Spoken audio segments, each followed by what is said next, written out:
mahalagang panayamuna ang atin hong tutunghayan sa pagkakataong ito. At nakakadaw pampalad ho natin sa Himpapawid ang isa sa mga miyembro ng House Prosecution Panel bilang tagapagsalita po nito at kinatawan mula sa Kabataan Party List si Representative Renel Luisco. Magandang gabi po ang aming pagbati mula sa Bombo Radio Philippines. This is Bombo Dennis Hamito at napapanood at napapakinggan po tayo sa lahat ng himpilan ng Bombo Radio Philippines. Welcome to the program. Thank you po, Bombo Sir Dennis, and salamat po sa pag-imbita sa programa ninyo. Kasunod po nitong mga panawagan sa impeachment court na sitahin yung mga sabi nga niyan ay may mga inilalahad na maaaring makaapekto doon sa takbo ng trial. May mga pronouncement din ito si Vice President Sara Duterte. Ang natatandaan ko yung parang nabanggit po niya yung bending the law na mga remarks. Paano ho ito ina-address naman ng inyo pong panig? Lalo't may napipinto na ilalabas daw na ruling from the impeachment court regarding dun sa sub judice rule and related topics. Representative ko.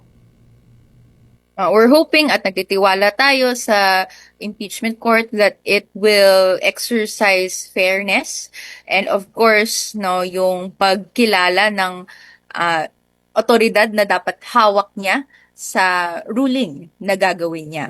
Nakita natin over the past few weeks ng impeachment trial or even months na yung isa sa mga pinaka nagbibigay ng threats to the authority of the impeachment process and the impeachment court ay si VP Sara Duterte mismo. Hindi po magagaan yung mga sinasabi ni VP, yung sinasabi na yun nga, meron pong quote-unquote bending the law and even yung walang evidence and hindi po valid yung mga processes na ginagawa. Hindi po yan yung gusto nating impression na makuha ng mamamayan sa proseso ng pananagutan. Ang gusto natin, kung meron mang at nilalatag natin ngayon yung ebidensya ng maling paggasta ng pera ng bayan, hindi po ito mahulog sa wala. Pero merong duduluhin na hindi lang yung pagbalik ng pera, pero yung paglagay nito sa tama, sa serbisyo ng mamamayan. Kailangan po muna ng finding. And we're hoping for the greatest cooperation of all the parties in this finding. And what better way to do that than to respect the impeachment process. So hinihintay natin, inaasahan natin na yung ruling ng impeachment court ay mas tutulong doon. Isa ho sa mga narinig po namin sa inyong panig, yung panawagan na personal na humarap ito si Vice President Sara Duterte sa mismong impeachment trial. Pero recently may pronouncement siya mismo nito hong I think nitong linggo lamang ho ito, habang nasa kasagsagan ng masamang lagay ho ng panahon, may interview ho sa kanya and sinabi niya na ipauubaya niya talaga doon sa kanyang legal team at wala siyang plano na humarap doon sa mismong impeachment court kaugnay ho ng paglilitis sa kanyang kaso. Any comment to that, Representative ko? I think that shows yung level of respect and level of recognition ni VP Sara doon sa mga processes na nangyayari na hindi lang nakasalalay yung paggasta ng pera na hinawakan niya, pero yung pagtingin doon sa kung gaano ba siya ka-fit sa patuloy na pamamahala. Yun naman po yung sinasalang natin sa impeachment court. Kung hindi po si VP Sara magpakita ni isang beses sa harap ng impeachment court, ano pong respeto yung binibigay niya dito sa mga proseso ng pananagutan. So, up until now, hindi lang natin ito hinahanap, binubukas sa kanya na ibigay yon at ipakita sa mga Pilipino yung respeto na to at magagawa yon sa pagharap at pagsagot ng mga tanong na matagal na nating hinahanap yung sagot. So, even though VP Sara says that now, alam naman po ng taong bayan kung ano yung hinahanap natin, yung katotohanan. Nasaan yung pera, bakit po may napakaraming anomalya, bakit po ang mismong Special Disbursing Officer ng OVP ay nagsasabi na si VP mismo ang nagbigay ng instruction that led to these anomalous transactions. So, we're looking for the answer. We're still hoping that VP Sara directly answers these questions. And muli, no, impeachment trial naman po niya ito. Ang nakasalalay dito, pangalan po niya, yung continuing hold on to power niya. I think it's in the best interest of everyone, the Filipino people, her included, na humarap po siya sa impeachment trial. Okay. Bilang abogado, no ho, may mga proseso na talagang obligado ang isang nasasakdal na humarap sa korte. Ito ho ba sa impeachment process, batay ho sa inyong kabatiran, kung sakasakali na sa kabuuan ng proseso ay hindi ho talaga humarap itong si Vice President Sara Duterte, how about dun sa pagbasa ng hatol? Mapipilit ho ba ng impeachment court? At ano ho ba ang sinasabi ng batas hinggil ho dito? Ideally, ang isang accused, no, or in this case, respondent, dahil sui generis yung impeachment, na hindi natin siya pwedeng makategorize as either respondent or accused lang. Pero okay, normally in criminal procedure, kapag may akusado, doon sa arraignment, no, kung saan ilalatag yung plea ng akusado, guilty or not guilty, dapat present siya. At tama, sa pagbasa ng hatol, dapat andun din siya. It's different in civil procedure. No? So, sa civil procedure, not necessarily na kailangan pong humarap, no, to say guilty or not guilty, or kaya yung sa pagbasa ng hatol, dahil hindi naman po penal punishment yung ipapataw dito. So, nasan po ang impeachment process sa ganito? So, ang tawag natin, no, sui generis. Ibig sabihin, one of its kind, yung impeachment proceedings. So, nakikita natin na may maraming similarities at maraming pagtingin sa rules of criminal procedure sa pagdadaloy ng paghahatol, ay paglilitis, pero hindi naman po nakatali doon sa rules of criminal procedure. May sariling rules po siya. So siguro doon po sa tanong na mapapwersa po ba si VP Sara na magpakita sa paghahatol? I think that remains to be seen.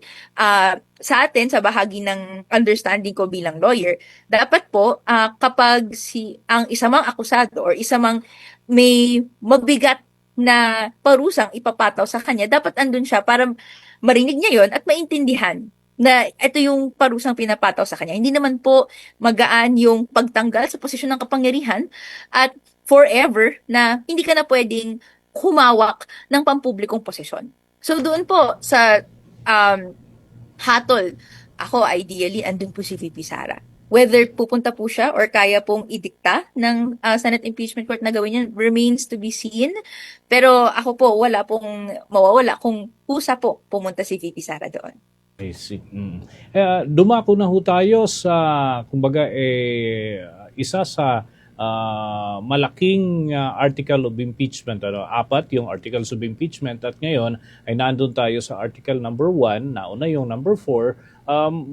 Binibigyang diin po ng panig ng prosekusyon na yung paggamit ng acknowledgement receipt doon sa liquidation ay patunay ng irregularidad. Sapat na ho ba yung yung mga hawak na audit report ng Commission on Audit upang mapatunayan na dyan sa impeachment court yung paglabag sa Constitution at yung tinatawag na betrayal of public trust, Representative ko?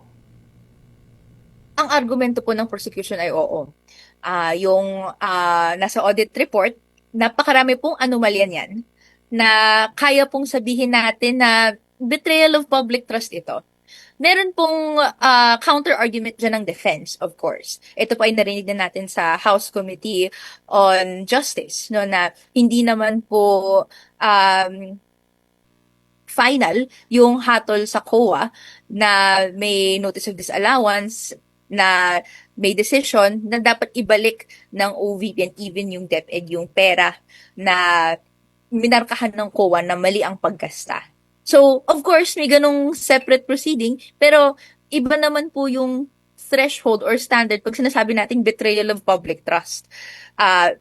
ang pag sinabi nating betrayal of public trust, yan po yung na-dispense ba o na gagamit ba ng isang pampublikong opisyal yung kanyang responsibilidad at kapangyarihan para po yung binigay sa kanyang mga duties ay nagagawa niya. So, kasama dyan no, yung tamang paggasta ng pera. And kung ngayon, hindi naman po isa ang anomalyang tinitignan dito. Marami. Isa po yung na-mention yun na, no? Yung acknowledgement receipts lang, yung sinumite bilang patibay no, na nangyari yung paggasta. Hindi po yun sapat.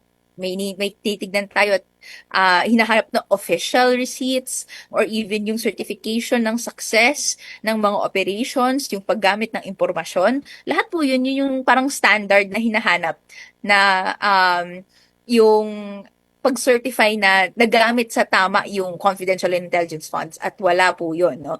Not to mention yung napakaraming irregularidad sa acknowledgement receipts, no? Yung pangalan na ginamit, yung quote-unquote physical impossibility na yung lahat ng acknowledgement receipts na yon ay ma-disburse sa iba't ibang lokasyon sa isang araw, no? O sa mga iilang araw lang. Nandyan din syempre yung mga irregularidad sa handwriting na ang NBI sabi 7 unique handwritings lang over thousands of acknowledgement receipts at even yung timeline no ng paglagay ng mga dates ng acknowledgement receipts. Supposedly, last na to, no? 2022 yung transactions pero may ilang acknowledgement receipts dated 2023. Bakit ganon? 'Di ba? So, ako, simple lang po yun, di ba? Kung ako, nang hiram ako ng barya sa nanay ko, tapos yung nanay ko nang hingi ng official receipt para patunay na ginamit ko talaga yung barya na yung pangbili ng kung ano man sa sari-sari store, hindi po sasapat na isusulat ko sa isang scrap of paper na I certify that I bought ganyan-ganyan for this amount of pesos. Di ba? Kailangan po yung official receipt. Kailangan yung acknowledged documentation necessary para mapatunayang tama yung paggasta. Kung hindi, that could lead to betrayal of public trust. That is betrayal of public trust. I see. With that, maraming salamat po sa mga butil ng impormasyon na naibahagi po ninyo sa ating mga tagapanood at tagapakinig sa oras po na ito. Thank you so much. Maraming salamat po at sana safe tayo at hindi baha sa atin at syempre tuloy-tuloy po na naghahanap ng pananagutan kahit sa napakaraming nangyayari ngayon. Maraming salamat po. Maraming salamat. Mga kabombo at mga Kastar Nation, nakausap po natin si Kabataan Party List Representative Rene Luisco, isang abogado at tagapagsalita, isa sa mga tagapagsalita ng House Prosecution Panel kaugnay ng impeachment case ni Vice President Sara Duterte.